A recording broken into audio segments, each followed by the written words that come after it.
بسم اللہ الرحمن الرحیم۔ السلام علیکم ورحمۃ اللہ وبرکاتہ۔ آج کا ہم بات کریں گے آئین کے آرٹیکل 19 کی۔ آئین کا آرٹیکل 19 بھی فنڈامنٹل رائٹس کے چیپٹر میں سے ہے، اور یہ تقریر وغیرہ کی آزادی ہے کہ ہر ذی شعور شخص کو تقریر کرنے کی آزادی ہے، لیکن یہاں پہ بہت ہی واضح کر دیا گیا کہ پاکستان کی سالمیت کے خلاف، پاکستانی اداروں کے خلاف، یہ پاکستان کے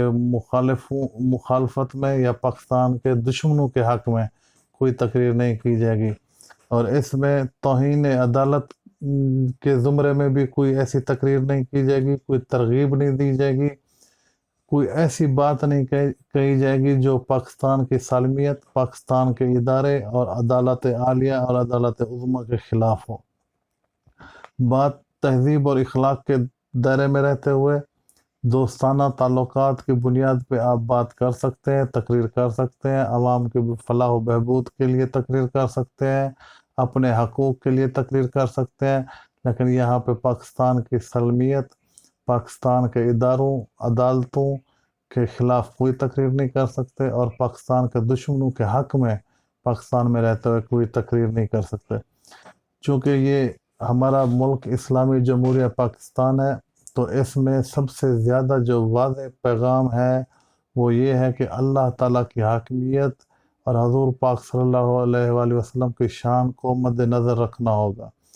چاہے وہ مسلم ہے یا غیر مسلم ہے۔ پاکستان میں رہتے ہوئے اللہ تعالیٰ کی شان کی گستاخی اور نبی پاک محمد صلی اللہ علیہ وآلہ وسلم کی شان کی گستاخی نہیں کر سکتا۔ قانونی اور آئینی جرم ہوگا اگر کسی نے ایسے گستاخی کی، اور اصحاب رسول، آل رسول، قرآن مجید کی بے حرمتی کے خلاف کوئی ایسی بات نہیں کی جائے گی جس میں اس بات کو تھوڑا سا بھی شک دیا جائے یا شک کی بنیاد ظاہر ہو کہ وہ ان شخصیات یا ان اقدار کے خلاف کوئی بات کی جائے۔ یا بات واضح ہو گئی کہ اپنے حقوق، عوامی حقوق، فلاح و بہبود کے لیے تقریر کرنا، سیاسی تقریر کرنا بنیادی حق ہے، لیکن پاکستان کی سالمیت، پاکستانی اداروں کی سالمیت، عدالتوں کی عزت و احترام، اخلاقیات اور تہذیب و تمدن، اس کے بعد پاکستان مخالف تقریر، پاکستان کے دشمنوں کے حق میں تقریر، اللہ جل شانہ کے خلاف، نبی پاک کے خلاف، آل رسول، اصحاب رسول، قرآن مجید کی حرمت،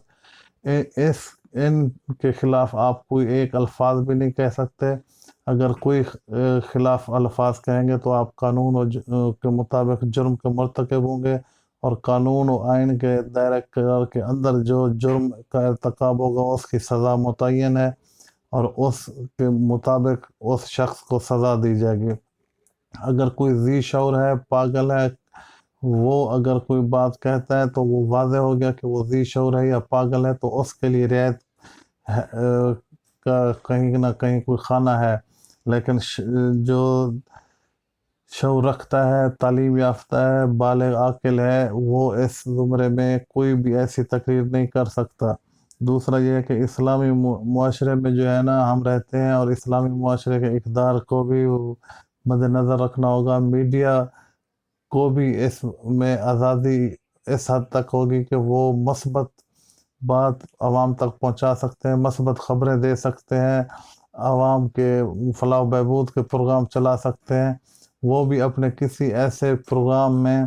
ایسی کوئی بات نہیں کر سکتے جو ملک کی سالمیت، عدالتوں کی، اداروں کی، اور اللہ جل شانہ، حضور پاک صلی اللہ علیہ وسلم، اصحاب رسول، آل رسول، قرآن مجید، ان کی کوئی توہین آمیز کوئی ایسی بات نہیں کر سکتے، اور اسلام کے مطابق مسلمانوں کی دل آزاری نہیں کر سکتے،